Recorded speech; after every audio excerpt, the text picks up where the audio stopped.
कैसे यार। ठीक है दोस्तों, आज हम नया चैप्टर स्टार्ट करने वाले हैं स्पेक्ट्रोस्कोपी। ठीक है, स्पेक्ट्रोस्कोपी आपके एमएससी प्री में है। ठीक है, स्पेक्ट्रोस्कोपी ऑर्गेनिक इनऑर्गेनिक तीनों लेक्चर साथ साथ में चलेंगे फिजिकल। ठीक है, 4 आपके पेपर होंगे, उसमें अपने को क्या करनी है, ये यूनिटें करनी है। ठीक है, अब देखिए स्पेक्ट्रोस्कोपी। ठीक है, स्पेक्ट्रोस्कोपी गाइस, स्पेक्ट्रोस्कोपी। ठीक है, बताओ और बताओ क्या हालचाल है आपके, अच्छे हो ना सभी। ठीक है, आज स्पेक्ट्रोस्कोपी बताने वाला हूं। स्पेक्ट्रोस्कोपी क्या है, ये अलग यूनिट है दोस्त। किस प्रकार से अलग, ये बुक आपके एनालिटिक केमिस्ट्री और स्पेक्ट्रोस्कोपी मिक्सिंग है, इसलिए फोर्थ पेपर को क्या बोलते हैं, एनालिटिक। ठीक है, एनालिटिक केमिस्ट्री। जो बच्चे एमएससी कर रहे हैं केमिस्ट्री में, उनकी टॉपिक है स्पेक्ट्रोस्कोपी क्या है। पहले आपने पढ़ा होगा 3rd ईयर में, 2nd ईयर में भी थी, उससे पहले ही नहीं थी, लेकिन अब इनको क्या पढ़ना है, एडवांस में पढ़ना है। ठीक है, एमएससी प्री और एमएससी फाइनल दोनों में स्पेक्ट्रोस्कोपी कुछ पार्ट यहाँ है और कुछ पार्ट वहां है। हमने 3rd ईयर में पढ़ी थी एनएमआर, ठीक है, न्यूक्लियर मैग्नेटिक रेजोनेंस, वो पढ़ी थी। ठीक है, उसके पहले पढ़ी थी आईआर, ऑर्गेनिक केमिस्ट्री में इंफ्रारेड स्पेक्ट्रोस्कोपी आईआरएस। ठीक है, रमन स्पेक्ट्रोस्कोपी आई थी अपने ऑर्गेनिक इनऑर्गेनिक केमिस्ट्री में। इस प्रकार हम पढ़ाने वाले हूँ आज आपको स्पेक्ट्रोस्कोपी। स्पेक्ट्रोस्कोपी में इसमें यूनिट है, फिर पढ़ेंगे अपन, स्टार्ट करने वाले हैं 4th यूनिट रोटेशनल स्पेक्ट्रोस्कोपी। इसे लोग माइक्रोवेव स्पेक्ट्रोस्कोपी भी कहते हैं। क्यों कहते हैं माइक्रोवेव, क्योंकि इसके लिए क्या किया जाता है, बहुत ही कम रेडिएशन वाले फ्रीक्वेंसी वाले इसमें तरंगे होती है, जिनसे अपन ज्ञात किया जा सकता है। रोटेशन करने के लिए मूवमेंट ऑफ इनर्शिया, एक चीज आएगी मूवमेंट ऑफ इनर्शिया, वो होनी चाहिए। I equal to mu R square लिखेंगे हम उसको। ठीक है, अब सबसे पहले देखिए हम स्पेक्ट्रोस्कोपी क्या होती है, किसी चीज को स्टार्ट करने से पहले हमें यह पता होना चाहिए स्पेक्ट्रोस्कोपी है क्या चीज। क्या आप आवाज सर बताइए, स्पेक्ट्रोस्कोपी। स्पेक्ट्रोस्कोपी यानी एस से आप याद रखिए, ट्रिक बता देता हूं, स्ट्रक्चर। स्पेक्ट्रोस्कोपी एक ऐसा सिस्टम होता है जिसके माध्यम से हम क्या ज्ञात कर सकते हैं, जिसके माध्यम से हम ऑर्गेनिक एंड इनऑर्गेनिक मॉलिक्यूल के मध्य क्या ज्ञात कर सकते हैं, स्ट्रक्चर ज्ञात कर सकते हैं। ठीक है, या आणविक फॉर्मूला भी ज्ञात कर सकते हैं, आणविक फॉर्मूला स्ट्रक्चर ज्ञात कर सकते हैं। तो हम क्या कहेंगे, स्पेक्ट्रोस्कोपी एक ऐसी तकनीक है जिसके माध्यम से कार्बनिक तथा अकार्बनिक अणुओं की संरचना ज्ञात की जा सकती है। स्पेक्ट्रोस्कोपी में संरचना ज्ञात करने के लिए ईएमआर इलेक्ट्रोमैग्नेटिक रेडिएशन का प्रयोग किया जाता है, जो क्या हो जाती है, लाइट के परपेंडिकुलर यानी लंबवत होती है। अब देखिए स्पेक्ट्रोस्कोपी में सबसे पहले अपन स्पेक्ट्रा पढ़ते हैं। इस स्पेक्ट्रा के माध्यम से हमें क्या दिखाई देती है, स्ट्रक्चर दिखाई देती है। अब इसे बोलते हैं इलेक्ट्रोमैग्नेटिक रेडिएशन स्पेक्ट्रम। क्यों सर, ऐसा क्यों बोलते हैं, ऐसा इसलिए बोलते हैं, देखो इसमें इसका नाम छुपा हुआ है, इलेक्ट्रोमैग्नेटिक यानी इलेक्ट्रिक फील्ड की रेडिएशन भी है और मैग्नेटिक फील्ड की रेडिएशन भी है, जिसे बोलते हैं हम इलेक्ट्रोमैग्नेटिक रेडिएशन। ठीक है, अब ईएमआर स्पेक्ट्रम में हम क्या करने वाले हैं, जो मैंने ये ब्लू मार्कर से दिखाया वो तो आपके मैग्नेटिक पार्ट और ये है इलेक्ट्रिक पार्ट, और इन दोनों क्रस्ट के बीच की दूरी क्या कहा जाता है, लैम्डा या तरंगदैर्ध्य। ठीक है, हम लैम्डा क्या बोलेंगे, distance between two crest is known as lambda. ठीक है, वेव हम क्या बोलेंगे, distance between two crest is known as wave, ये वेव लेंथ है। ठीक है, वेव लेंथ। ठीक है, और ये क्या है, वेव नंबर है। ठीक है, वेव नंबर, वेव लेंथ और वेव नंबर में अंतर होता है। हम क्या बोलेंगे, distance between two crest it is known as wavelength. Wavelength है यानी एक प्रकार की दूरी है। तो अपने ने पढ़ा है दूरी, फिजिक्स में भी आता है, मीटर में हो सकती है, सेंटीमीटर में हो सकती है, नैनोमीटर में हो सकती है, पिकोमीटर में हो सकती है, एंगस्ट्रॉम। एंगस्ट्रॉम 10 की पावर -8। ठीक है, और पिकोमीटर 12 और नैनोमीटर 10 की पावर -9। सेंटीमीटर पता ही है, 1 मीटर बराबर 100 सेंटीमीटर और मीटर है ही। और इस प्रकार से मैग्नेटिक रेजिस्टेंस या हम इसमें दर्शाने वाले हैं, यानी जब कोई पदार्थ हम विकिरण कराएंगे तो मैग्नेटिक पर नीचे की तरफ ये एक दूसरे परपेंडिकुलर रहेंगे। 90 डिग्री का कोण, 90 डिग्री का कोण, 90 डिग्री का कोण। इसके बाद आती है सेकंड बात, वेव नंबर। वेव नंबर क्या है, इस पर्टिकुलर पार्ट में, यानी ये पर्टिकुलर पाथ है, इसमें क्या है, total number of EMR passed out in 1 centimetre area, यानी इस 1 सेंटीमीटर एरिया में कितने नंबर की क्या जा रही है, इलेक्ट्रोमैग्नेटिक रेडिएशन जा रही है, उसको हम बोलेंगे वेवलेंथ। इसके बाद आता है wave number, sorry wave number, ये किसके होती है, वेव नंबर इक्वल टू 1/λ, यानी 1/λ मान दिया है, वेव नंबर ज्ञात कर सकते हैं, तो हम लिख देंगे V इनवर्सली प्रोपोर्शनल होगा, ठीक है। अब इसके बाद आता है आपकी फ्रीक्वेंसी। फ्रीक्वेंसी होती है total number of EMR passed out in 1 centimetre area in 1 second. अब यानी 1 सेकेंड में कितनी आपकी EMR इलेक्ट्रोमैग्नेटिक रेडिएशन गुजर रही है 1 सेंटीमीटर एरिया से। इसमें तो बताया था 1 सेंटीमीटर एरिया में कितनी EMR है, इसमें 1 सेकेंड और लगाते हैं तो क्या हो जाएगी, फ्रीक्वेंसी हो जाएगी। ये अपना लेखा जोखा है। इसके बाद आता है अपने इलेक्ट्रोमैग्नेटिक रेडिएशन स्पेक्ट्रा। क्या होता है electromagnetic radiation spectra? Electromagnetic radiation spectra वह स्पेक्ट्रा है जिसमें electric field plus magnetic field दोनों की जो रेडिएशन होती है शामिल होती है, इलेक्ट्रोमैग्नेटिक रेडिएशन होती है।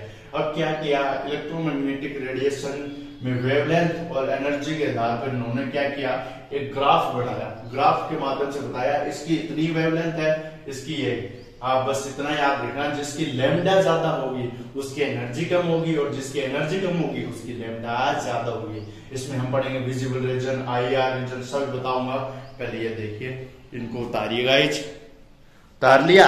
अब बात करने वाले हैं अपन किसकी रे, अरे तुम ऐसा मत करो, कुछ तो दो, क्या दें तुम्हें, ठीक है।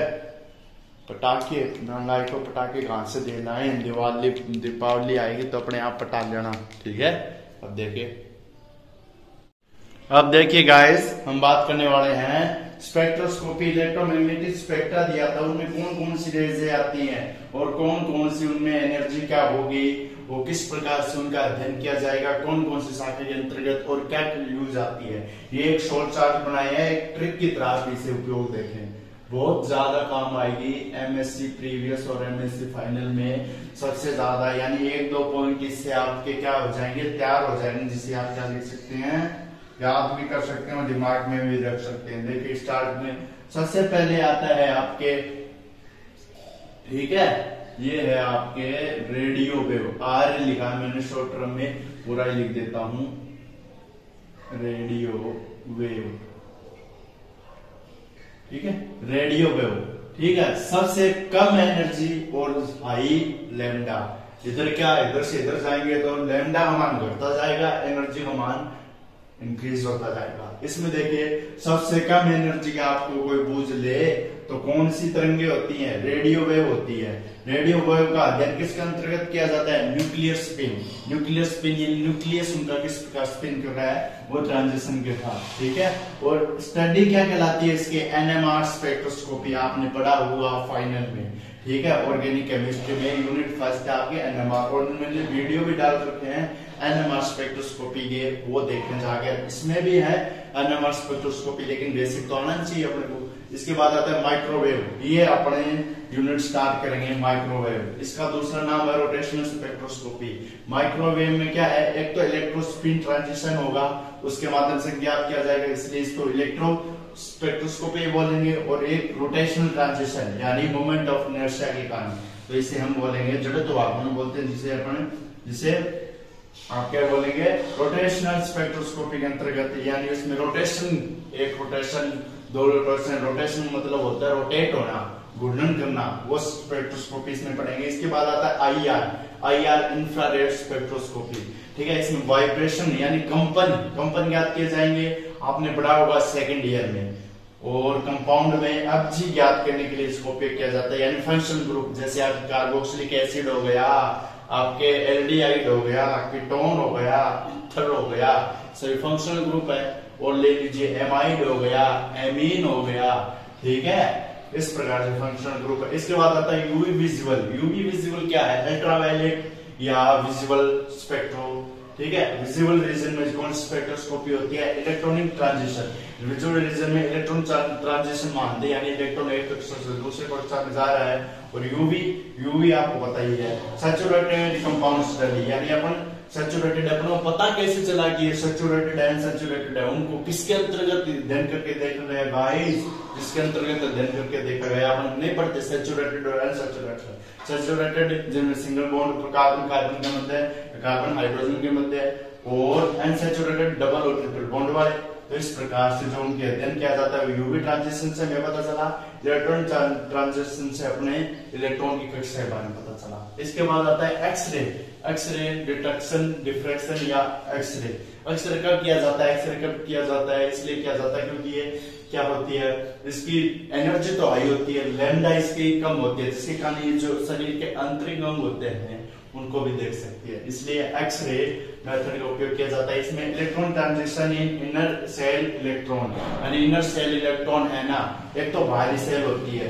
देखिए बाहरी सेल कौन सी होती है? ये, ठीक है, सबसे बाहरी आउटर सेल, इसके अंदर इनर सेल होती है, ये इनर सेल होती है, ठीक है। बाहरी सेल आप ऐसे मान लीजिए 4s कक्षक है, एक 3d है, तो इनर सेल कौन सी है? 3d वाली है, ठीक है, सभी के लिए, ठीक है, सभी के लिए। मतलब जो डी एलिमेंट होते हैं उनमें आप एफ ब्लॉक के भी आ सकते हैं, लेकिन कुछ डी ब्लॉकों में ऐसे ही होता है।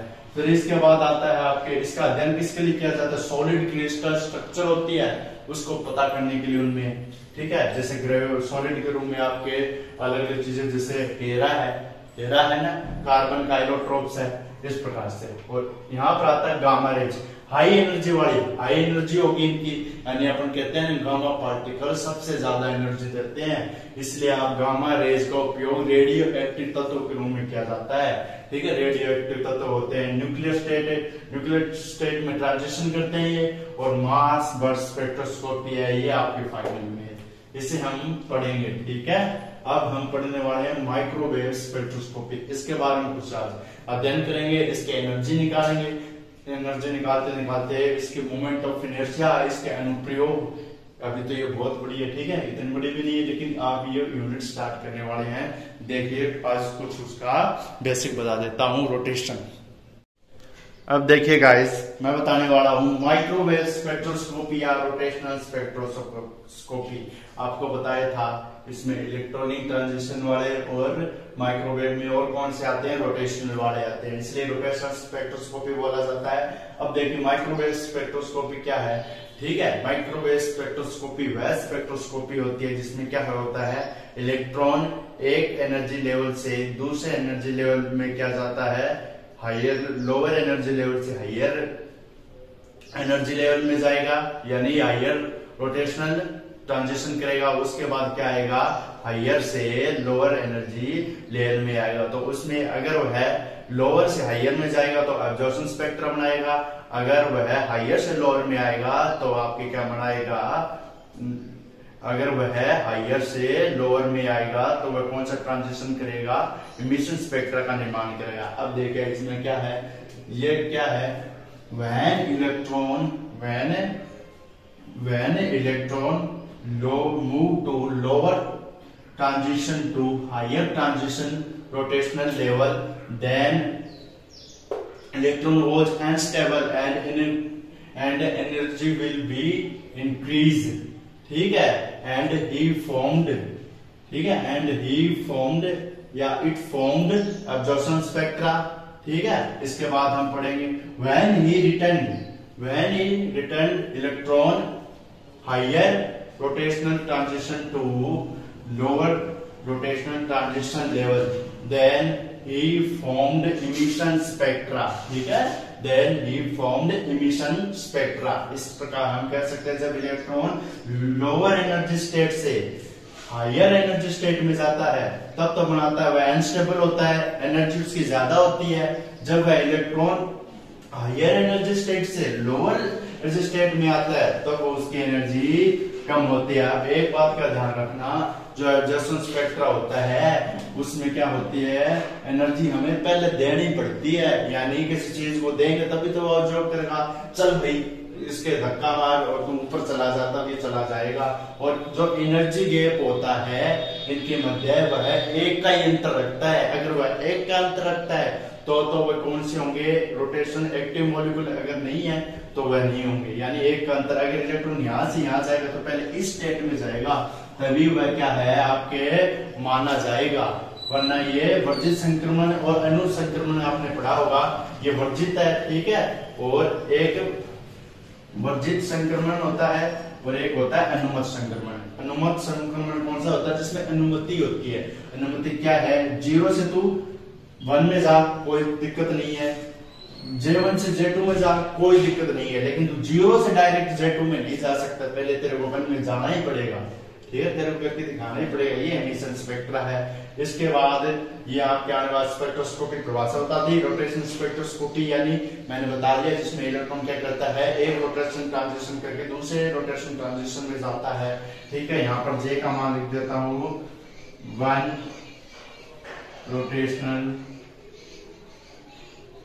ट्रांजिशन स्टेट, यानी ये क्या है, एक इलेक्ट्रॉन की रोटेशन ट्रांजिशन स्टेट है J, ठीक है। इसे आप क्या कहेंगे, रोटेशन ट्रांजिशन स्टेट कहेंगे। इस प्रकार से अब्जॉर्प्शन स्पेक्ट्रा है, इस प्रकार से ये अनस्टेबल है, ठीक है। ये इमिशन स्पेक्ट्रा है। इसके बाद आते हैं आपके क्लासिफिकेशन भी किया है इनका मॉलिक्यूल का, और उसके बाद एनर्जी भी बताइए इनको, ठीक है। और हमने परमानेंट और आपके अनुमत और वर्जित संक्रमण भी अपने को इसमें पढ़ना है। और रोटेशनल मॉलिक्यूल के लिए अपन क्या पढ़ना है, कंडीशन पढ़नी है, क्लासिफिकेशन भी करना है रोटेशन लेवल का। अपन किस प्रकार में बांटेंगे, 4 भागों में बांटेंगे क्लासिफिकेशन के आधार पर, linear, spherical top molecule, symmetrical और एसिमेट्रिकल। बहुत इंपॉर्टेंट है ये। इसके बाद रिजिड रोटेटर की एप्लीकेशन आती है, इसके बाद नॉन रिजिड रोटेटर आता है, वो अपन पढ़ेंगे। एनर्जी पढ़ेंगे और उनके लिए सिलेक्शन रूल पढ़ेंगे, ठीक है। और उसके बाद क्या पढ़ेंगे, intensity of rotational spectrum line पढ़ेंगे। उसके बाद आइसोटोप इफेक्ट पढ़ेंगे, कौन कौन से। इसके बाद स्टार्क इफेक्ट पढ़ेंगे, स्टार्क इफेक्ट फर्स्ट और सेकंड कौन सा होता है। और उसके बाद एप्लीकेशन ऑफ माइक्रोवेव स्पेक्ट्रोस्कोपी पढ़ेंगे, ठीक है। इसके बाद अपन क्या पढ़ेंगे, इसके बाद ये चैप्टर होगा आपके, ये होगी यूनिट पूरी। अभी तो बहुत आगे जाना है गाइस, अभी तो आए कहाँ है, अभी तो स्टार्ट हुई है तो आपको बता दिए। और ये आप लिख लेना, बहुत अच्छे शानदार नोट्स है गाइस, पहले बता देना चाहता हूँ, बहुत अच्छे नोट्स है, शॉर्ट टर्म में नोट्स है। आपको एक्सप्लेन करना पड़ेगा, एक्सप्लेन करने में साथ साथ बता रहा हूँ। शॉर्ट टर्म में आपके याद रखने के लिए बहुत शानदार नोट्स है।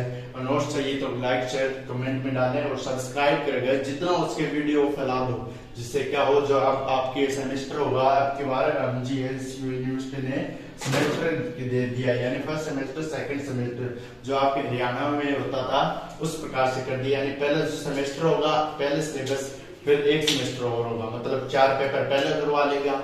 और उसके बाद जो आपके first year second year third year के पेपर होने के बाद भी जो एमएससी वाले एग्जाम होंगे उसमें भी होगा, ठीक है। यानी जो पहले सिलेबस आ जाएगा वो बाद में नहीं आएगा।